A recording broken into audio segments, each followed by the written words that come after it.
Bienvenue, enfants de la crypte, pour ce nouvel épisode des Contes de la nuit.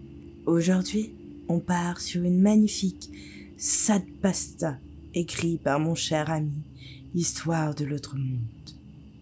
Vous pouvez retrouver le lien de sa merveilleuse chaîne YouTube en description en dessous de la vidéo ou à la fin de cette vidéo. Vous aimez pleurer? Alors, mettez vos écouteurs et écoutez attentivement si vous l'osez.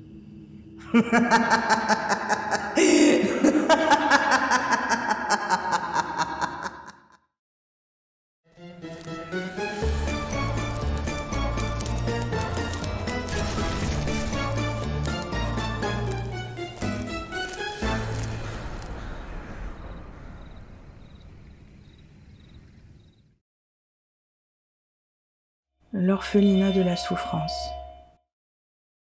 Pourquoi sont-ils aussi méchants avec moi? Pourquoi me faire subir tout ça?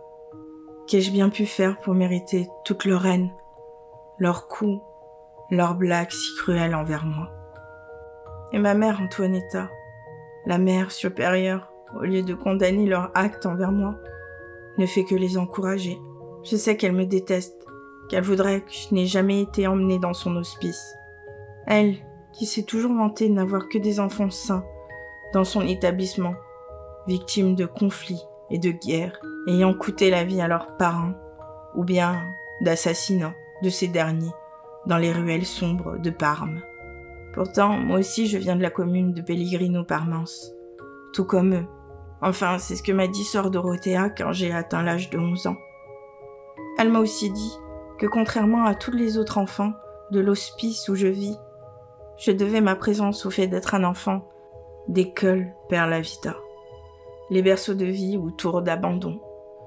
L'année où le démantèlement de ceci a été décidé, en 1872, conduisant à son arrêt au sein de l'hôpital de Parme. J'ai été le dernier des enfants venant du tour d'abandon de cet hôpital. Et plusieurs hospices ont refusé ma présence, tels ceux des paroisses de Careno, Iggio et Grotta. Les mères supérieures des hospices alentours de Parme ne voulaient pas d'un enfant d'un système désavoué par le pape. Cependant, les instances religieuses ne pouvaient accepter qu'un enfant augmente le taux d'infanticide, celui-ci résultant de la fin du système des tours d'abandon. Le plus grand nombre de corps étant retrouvés sur la rive du Tibre, ils imposèrent à ma mère Antoinetta, en charge de l'hospice de la paroisse de Varonne, de m'accueillir. Ne pouvant s'opposer à un ordre direct de ses supérieurs, bien que réticente, elle dut s'acquitter de me prendre en charge, ce qui m'a valu d'être prise en grippe par elle dès mon arrivée, car je risquais de briser le prestige de son établissement qui lui tenait à cœur, plus que toute autre dirigeante des paroisses de la commune de Pellegrino-Parmence. Elle n'a jamais accepté ma présence, mon existence au sein de son institution. J'étais pour elle un point mort, un frein à la valeur qu'elle avait instituée pendant des années, s'arrangeant toujours pour obtenir les meilleurs produits pour son établissement, qu'elle jugeait digne d'obtenir l'éducation des sœurs sous ses ordres. Chaque enfant entrant dans son hospice n'était ni plus ni moins que cela, un produit qui pouvait lui rapporter gros, s'ils avaient des origines valorisantes. C'est pourquoi elle n'avait toujours accepté que des enfants de Parme et pas d'autre vie le moindre, sauf ceux issus des tours d'abandon, qu'elle jugeait appartenant à des classes sociales inaptes à recevoir son savoir. Les mères qui mettaient leurs enfants dans ces tours étaient toutes issues de bases castes ouvrières, ayant eu ces enfants de manière illégitime, par des relations incestueuses, ou avec un patron n'ayant eu aucun remords à les licencier une fois découvert leur grossesse, et voulant éviter le scandale que l'annonce de cet enfant, de son fait, n'aurait pas manqué de déclencher. Mère Antoinetta savait que d'autres hospices de la commune avaient moins de peine à accepter de tels enfants. mais elle n'en voulait clairement pas, considérant que cela ferait baisser le prix de valeur de la marchandise qu'elle proposait à l'adoption par des familles aisées et n'hésitant pas à payer le prix fort pour obtenir des enfants éduqués par son système qu'elle vendait comme le meilleur de toute la religion. Pour elle, c'était un juste retour que d'être payée grassement pour livrer des enfants ayant une éducation de haute tenue et venant de familles respectables. Elle s'assurait d'enquêtes minutieuses sur l'origine des enfants avant de les accepter au sein de son hospice et ne voyait en eux que des produits de luxe, des objets qui devaient se sentir fiers d'avoir été choisis par ses soins. Alors forcément, qu'on lui impose une denrée telle que moi, c'était quelque chose qui lui était intolérable. Et sœur Dorothea l'avait déjà surprise plusieurs fois lors des conversations avec des instances religieuses en visite dans l'hospice qu'elle espérait que je disparaisse rapidement de son établissement afin de redorer son prestige que je gâchais par ma présence. C'était des mots horribles pour sœur Dorothea. Elle avait du mal à comprendre l'attitude de la mère supérieure à mon égard, ainsi que celle des autres sœurs qui suivaient les consignes de mère Antoinetta. C'est pourquoi, quand je fus en âge de comprendre, elle me fit part de ce qu'elle savait. Une manière pour elle de libérer sa conscience, afin que je sache le pourquoi des mauvais traitements que je subissais sans relâche chaque jour. Non seulement par mère Antonietta et les autres sœurs, mais aussi des autres pensionnaires. Ces enfants dont beaucoup étaient plus âgés que moi, filles comme garçons, plus ou moins, appâtés, à me décider à m'enfuir, ne pouvant officiellement pas me mettre dehors, sans subir les foudres de ses supérieurs. En revanche, si je partais de moi-même, elle aurait l'excuse idéale pour expliquer mon absence. Et pour cela, pour arriver à cette extrémité, il fallait que j'endure les pires souffrances, les pires humiliations, faire de ma vie un calvaire incessant, afin de me faire faire ce à quoi elle aspirait, avec la complicité des autres pensionnaires, dont l'innocence était d'or et déjà brisée par les actions et les manigances de mère Antonietta envers moi.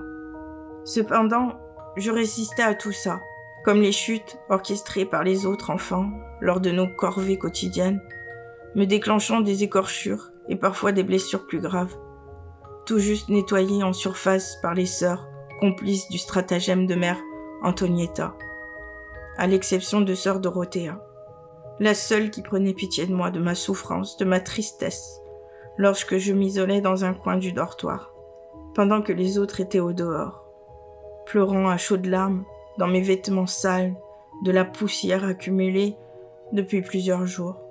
Les sœurs chargées de nettoyer les vêtements des enfants, trouvant toujours une excuse pour retarder les moments pour s'occuper des miens.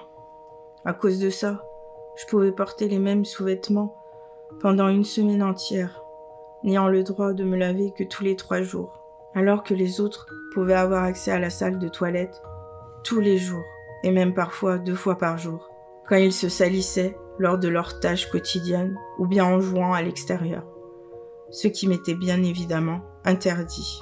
Là aussi, il y avait toujours une excuse de la part des sœurs ou des mères.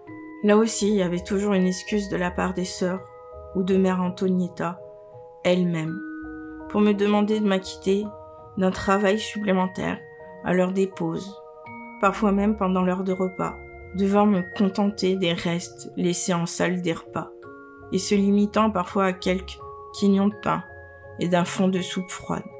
Dans ces moments-là, sœur Dorothea parvenait à me rendre le sourire, en chantonnant avec moi, en m'offrant du papier et des crayons qu'elle avait subtilisés discrètement à l'insu de mère Antonietta et d'autres sœurs. Je savais que ce qu'elle m'offrait était un risque de sa part. Si on venait à découvrir qui était à l'origine de ces présents, sœur Dorothea pouvait subir de lourdes conséquences de la part de mère Antonietta, des sanctions pouvant aller jusqu'à un renvoi de l'hospice, voire une lettre rédigée et envoyée aux autres hospices empêchant sœur Dorothea de retrouver un poste ailleurs dans la région. Néanmoins, malgré les risques, Sœur Dorothea était mon petit rayon de soleil, que je me devais de masquer du mieux que je pouvais. Plusieurs fois, des enfants m'ont dénoncé en me voyant manger une pomme en cachette, me valant des coups de fouet donnés par mère Antonietta dans la cour, devant tout le monde, y compris sœur Dorothea, qui se sentait coupable de ma punition, car elle en était à l'origine. À chaque fois, je disais que c'était moi qui avais volé les fruits, les petits biscuits, les feuilles et les crayons de couleur offerts par sœur Dorothea, parce que je ne voulais pas qu'elle parte à cause de mes erreurs. Je n'avais jamais connu mes parents, et je la considérais comme la mère que je n'avais jamais eue. Je savais que si elle partait, je ne parviendrais pas à en supporter davantage. Je ne pourrais plus résister à la méchanceté des autres enfants, au regard de médisance de mère Antonietta, au regard de médisance de mère Antonietta et ses complices. Je finirais par perdre toute envie de me battre et devrais accéder au désir de fuite tant voulu par celle qui était à l'origine de mes tourments. Si je ne l'avais pas fait jusqu'à présent, c'était dû à la présence de sœur Dorothea. C'était elle qui m'avait donné cet infime espoir de trouver du réconfort au sein de cette institution, cet enfer dont j'étais le centre d'attraction, tout ce présent en ces murs. Je me suis donc accrochée, ne tenant pas compte des crachats des filles plus petites que moi, sur mes bras ou mes jambes, sous les encouragements des enfants plus âgés qui riaient. J'ignorais les insultes, les moqueries sur mon aspect, ma puanteur, le gras de mes cheveux, le noir de mes pieds et les couches de suie s'accumulant sur les ayons qui me servaient de vêtements. Je ne tenais pas compte des inscriptions sur mes draps de lit, les dessins me représentant en servante du diable sur mon oreiller ou le bois de mon lit. J'ai résisté à tout ça pendant des semaines, des mois, des années. Et puis, un jour, sœur Dorothea a fini par faire une erreur qui allait décider de mon destin. Je venais d'avoir 15 ans, et bien évidemment, personne ne m'a souhaité mon anniversaire. Et rien ne laissait supposer qu'une fête serait organisée pour moi, pour cet événement qui n'était pour moi qu'un jour comme les autres, parsemé de coups, d'humiliations et de larmes. Personne sauf sœur Dorothea, qui avait pris un risque insensé, celui de me confectionner en secret, pendant que tout le monde dormait dans l'hospice, un petit gâteau. Elle était parvenue à le cacher dans sa chambre, à l'insu de tous, attendant que chacun soit occupé au dehors pour me l'amener à ma cachette habituelle. Coincé entre mon lit, celui tout au fond du dortoir, celui le plus à l'écart des autres, et le mur du fond de la pièce. J'étais perdue, comme à mon habitude, dans mes pensées sombres. Quand sœur Dorothea est venue vers moi, mettant un doigt sur sa bouche pour me signifier de ne pas faire de bruit, alors qu'elle sortait une petite boîte de sous sa soutane, une petite boîte en plastique dont elle ouvrait le couvercle et tendait vers moi en souriant. À l'intérieur, il y avait un petit gâteau tout rond, avec des morceaux de fraises sur le dessus, entouré de crème fraîche. Il était tellement beau. C'était la première fois que je voyais un gâteau aussi magnifique. Je regardais sœur Dorothea qui continuait de sourire avant de me tendre une petite cuillère en bois et me disant de manger mon gâteau d'anniversaire. À ce moment-là, je n'ai pas pu me retenir. J'ai pleuré, mais ce n'était pas des larmes de tristesse, c'était des larmes de joie. J'étais tellement heureuse. Pour moi, c'était le plus beau des cadeaux qu'elle ait pu m'offrir. Tout à notre joie, toutes les deux, nous ne nous sommes pas aperçus de la présence de Gino, le garçon qui prenait un malin plaisir à me tourmenter le plus. Quand nous nous sommes rendus compte qu'il était là, il était déjà en train de courir vers la sortie du dortoir, criant le nom de mère Antonietta. Sœur Dorothea n'eut pas le temps de l'arrêter pour lui demander de se taire. En quelques minutes, Gino était déjà dehors, expliquant ce qu'il venait de voir dans le dortoir. Je n'ai eu le temps que de goûter que quelques bouchées du gâteau de sœur Dorothea, sous son assistance, avant que mère Antonietta et deux sœurs arrivent au sein du dortoir. Mère Antonietta adressa un regard noir à sœur Dorothea, avant de la gifler violemment. Tellement violemment qu'elle fut projetée au sol, laissant une marque rouge sur sa joue droite. L'instant d'après, l'une des sœurs, accompagnant Mère Antonietta,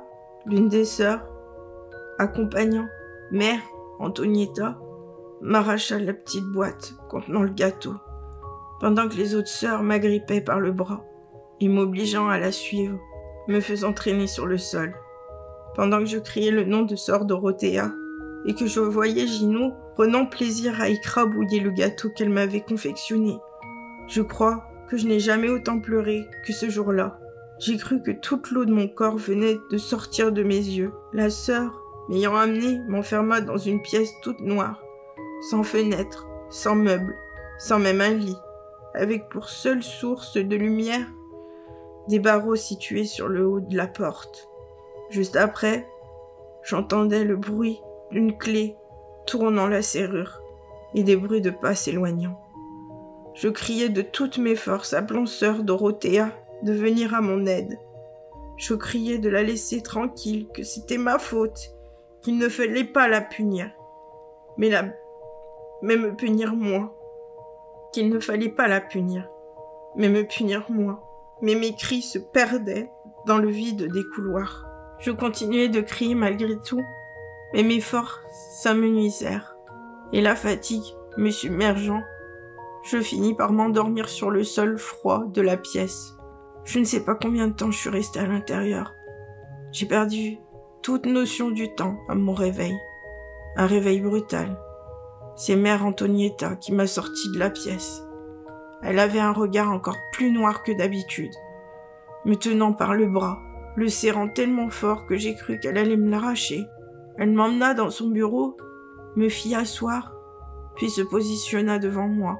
Elle m'indiqua que je ne verrais plus jamais sœur Dorothea, qu'elle s'en était assurée, et que d'ailleurs, elle ne travaillerait plus jamais pour l'église. Tout ça parce qu'elle avait voulu me faire un simple gâteau, parce qu'elle avait voulu être la seule personne gentille ici. Je pleurais sans que mes larmes ne déclenchent la moindre émotion sur le visage de Mère Antonietta. Celle-ci me regardait, impassible, avant qu'un rictus se dessinât sur ses lèvres. Elle s'amusait de ma détresse. Elle exultait même, avant de m'indiquer que je devais faire le ménage dans son bureau, et qu'une fois que j'aurais fini, elle aurait d'autres corvées à me donner, insistant sur le fait que ce que j'avais vécu jusqu'à présent n'était rien en comparaison de ce qu'elle me réservait pour les prochains jours, jusqu'à que je craque et que je me décide à partir. Puis, elle est partie me laissant seule dans son bureau. J'ai mis de longues minutes à émerger de mon effondrement de tristesse, pensant à sœur Dorothea, à ma vie ici. J'avais juré à sœur Dorothea que je résisterais à tout ça, tant qu'elle serait là. Mais maintenant qu'elle ne pourrait plus me donner ces petits moments de joie qu'elle m'offrait pour tenir le coup, à quoi bon continuer de rester? Cependant, je ne voulais pas offrir une victoire à Mère Antonietta. Je ne voulais pas lui donner la satisfaction de me voir m'enfuir et lui faire obtenir ce qu'elle cherchait à avoir depuis mon arrivée ici. Je cherchais dans la pièce un moyen qui me permettrait d'en finir avec mon calvaire ici, un moyen qui mettrait fin à ma vie dans cette succursale de l'enfer dont Mère Antonietta était le démon principal, un moyen qui mettrait un terme à tout ça de manière définitive. D'un coup, appeler ça un éclair de génie ou la lucidité du désespoir, je me rappelais d'un petit vice de Mère Antonietta auquel elle s'adonnait de rares fois en présence des enfants, préférant le faire à l'abri des yeux indiscrets. Je ne l'ai vu qu'une fois, et ça m'a valu des corvées supplémentaires avec la promesse de n'en parler à personne.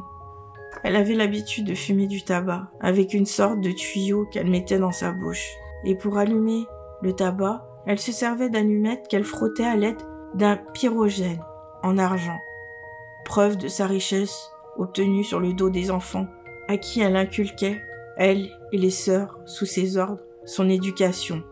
La seule autre personne à ma connaissance au courant de ce vice était sœur Dorothea, car je lui avais demandé ce qu'était ce petit tube et ce boîtier de métal qui lui servait à l'allumer. C'était sœur Dorothea qui m'avait indiqué le nom et la fonction de ces objets. Et elle m'indiqua que non seulement elle était au courant de ça concernant Mère Antonietta, mais qu'elle avait un autre vice. Elle avait un goût prononcé pour l'alcool. Elle avait caché dans son bureau une flasque de ce liquide qu'elle consommait également en cachette des sœurs et des enfants. Sœur Dorothea l'avait surpris un jour en train de ranger cette flasque dans son bureau.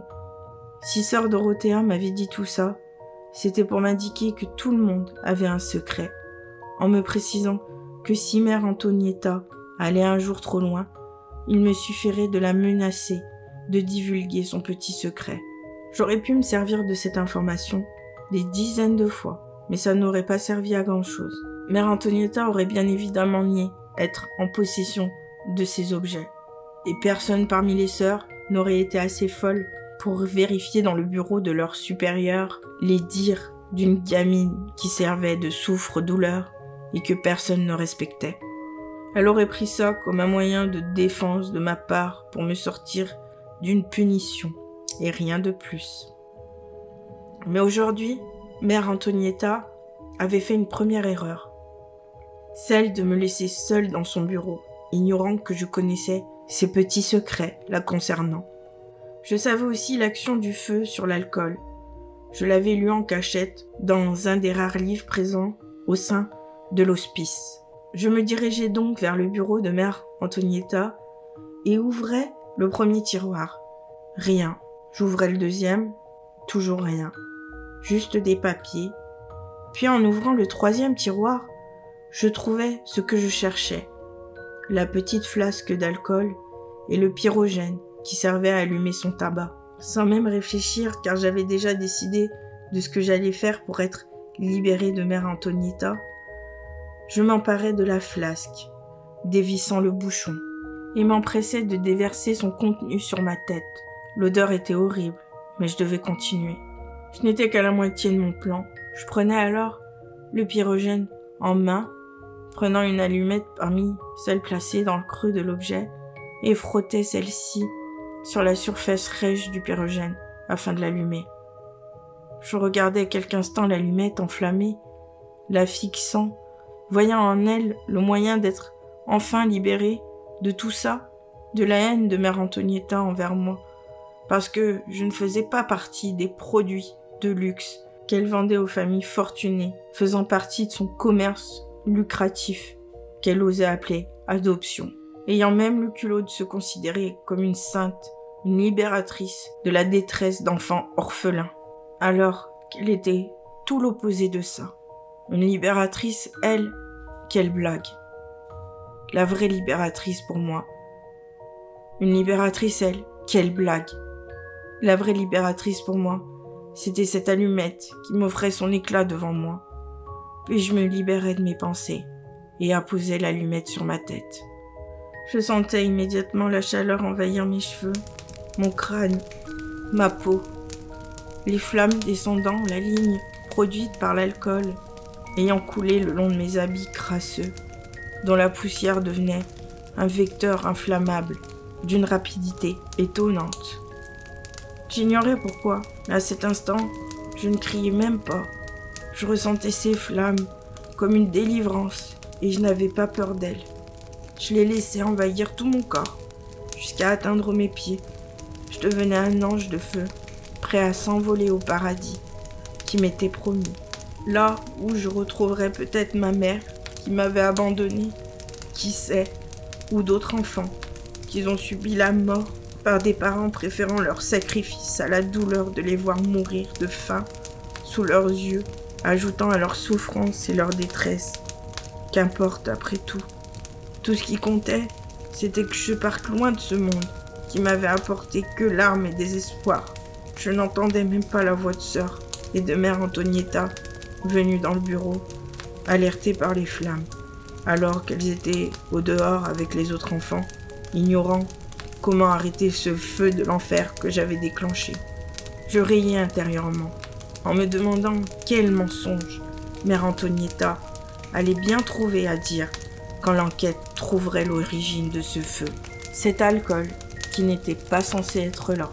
Je venais peut-être, par mon acte, de mettre fin au règne de cette diablesse. Mais je m'en moquais. Déjà, je ne voyais plus les formes qui s'affolaient l'instant d'avant, qui se réduisirent vite à des silhouettes, puis des ombres disparates, avant de disparaître complètement. Je me trouvais dans un long tunnel blanc.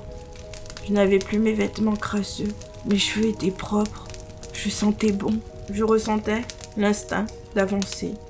Et là, devant moi, je vis sœur Dorothea qui me tendait ses mains avec son sourire toujours aussi angélique. Était-elle là à cause de mère Antonietta, ou bien avait-elle été, dès le départ, l'ange gardien chargé de me montrer la voie à suivre pour me libérer? Mais je m'en moque, ça n'a plus d'importance. Je mets ma main dans la sienne et nous avançons ensemble vers la lumière qui nous appelle.